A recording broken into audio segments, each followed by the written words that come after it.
Azuma Kiyohiko's Yotsuba to needs no introduction. It's beloved in basically every circle that it's known. Even places like 4chan hold it as a sacred cow of wholesomeness and protect it from being touched by anybody's debauchery. It is also quite possibly the most recommended supplementary resource for learners of Japanese on the face of the planet. From YouTube to Reddit to Wanikani to Tofugu, it is the de facto intro to reading manga in its original form. However, despite how often it's recommended, the reasons for why are rarely elaborated on beyond it's cute and fun and the language is simple and useful for daily conversation. Now, that isn't wrong, but I certainly think there's a lot more going on than just that. And in actuality, a language learner would be hard-pressed to find a more balanced resource than this humble series. This almost certainly isn't by design. I highly doubt that Azuma went out of his way for it to serve double duty as Nihongi's for Weebs 101. However, the combination of its premise, dialogue, and some very clever formatting and typesetting leads to an almost ideal package to learn from. The short version is, our viewpoint character is a hyperactive 5-year-old surrounded by older children, teenagers, and adults, thus simulating the wide spectrum of language that a child learns their mother tongue through. That would make for a very boring video, however, although no doubt some drongo is going to comment like, you spent X minutes talking about it when you could have just said it in that one sentence. The short version is all you need, don't need to spend so much time. The long version, though, has to do with exactly how that speech is rendered in text, and how it puts you into her adorable little shoes.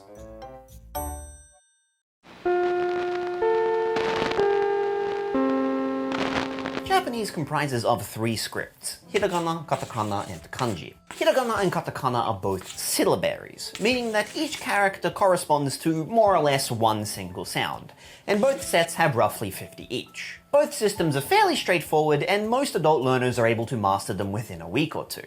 Kanji, on the other hand, are logograms, characters that represent a word or an idea. And one of the most daunting things about Japanese is that you need to learn roughly 2,000 of them to just feasibly be able to read a Japanese newspaper. These are the Joyo kanji, or the everyday use kanji, and Japanese children learn them over the course of their entire 9-year compulsory education. As such, writing that's fully in kana is typically seen as cute and childlike, reserved mainly for children's media and girls trying to seem cute and ditzy while trying to score a hookup on Tinder. Yotsuba herself speaks only in kana, in a simple rounded font that is a much larger size than everyone else's. This conveys her simple, childlike, loud speech very well, but while simple, she doesn't speak ungrammatically. Conversely, all of the other characters speak in standard Japanese using a thorough mix of kanji and kana, in a reasonable font and size, barring emotional outbursts. But their speech gets incredibly interesting depending on who they're talking to. When talking to each other, the older characters speak with as much complexity as the average person would in real life. I don't mean that they start making soliloquies about the existential nature of what it means to be a human being or anything like that. The concepts are still about everyday situations. But the speech is laden with natural constructions, idioms, specialized vocabulary for specialized fields, slurred speech depending on the situation. All the typical complex things that make up a native language are present in their dialogue. But when talking to Yotsuba, characters tend to alter their speech. While not necessarily talking down to her or reducing it to caveman speak, their constructions become simpler, their tone more bright, and more evenly paced delivery. This is represented by how much furigana is in their speech, the kana that is shown above or next to a word in order to show its pronunciation. It is ubiquitous in materials meant for children, but rarely appears in works for adults unless it's a name, uncommon word, or uncommon reading. When characters talk directly to Yotsuba, every single kanji has furigana attached to it. When conversing with each other, there is less. And in text that is outside speech bubbles, usually representing a character's aside thoughts or a conversation held under one's breath, there is none. This particular dialogue feels like what Steven Pinker in his book The Language Instinct calls Motherese, or alternatively Parentese, the highly emphatic form of language that parents talk to their children in, particularly babies. Casually, it is known as baby talk, and most people tend to think of baby talk as nothing but nonsense. But the startling thing about Parentese is that it is actually as grammatical, if not even more, than standard casual speech. This is not to say that it actually helps them learn grammar, or that it's somehow more correct than natural speech. Rather, it aids them in being able to comprehend the sounds more easily. Think of it like this. To your adult friend, you might say, "You want to go?" Whereas to a child, you'd probably stress it more. "Oh, do you want to go?" Due to this heightened emotion and clarity, Pinker says that, when given a choice, children prefer to listen to Motherese than speech intended for adults. This is important because children are more adept at learning languages than adults. There are several theorized reasons as to why, and one of the biggest simply being that children simply have more time on their hands. But another is that children are often learning the concepts behind these words for the first time too, making a stronger mental link in their mind. And the true unintentional genius of learning through Yotsuba to is that it puts you into that mindset of a child. At my level of Japanese, I pretty much always understand Yotsuba's words, and I also understand the majority of what others say when talking to her. But when talking to each other or over her, I can sometimes get the gist, but I often end up very lost without copious dictionary usage until things square back onto Yotsuba. Constantly switching back and forth when I'm on the bus or reading before bed just isn't fun, so I start subconsciously seeking out that comforting Parentese. This solidifies her as the centerpiece of the story, but it also helps you empathize with her in a way you just couldn't if it was your native tongue. The adults are off having their adulty boring conversation that you don't really get, so you focus on this flower or this toy or this game or this food. This is a feeling that I could have understood in English, but not experienced firsthand, which makes it absolutely invaluable for this purpose. Professor Catherine Demuth talks of Motherese as, "You aren't teaching children language, just interacting with them, using words that help them develop their vocabulary faster." If you can put aside the possible feeling of being patronized, doesn't that sound like a more rounded way to learn language than constantly doing nothing but flashcard drills?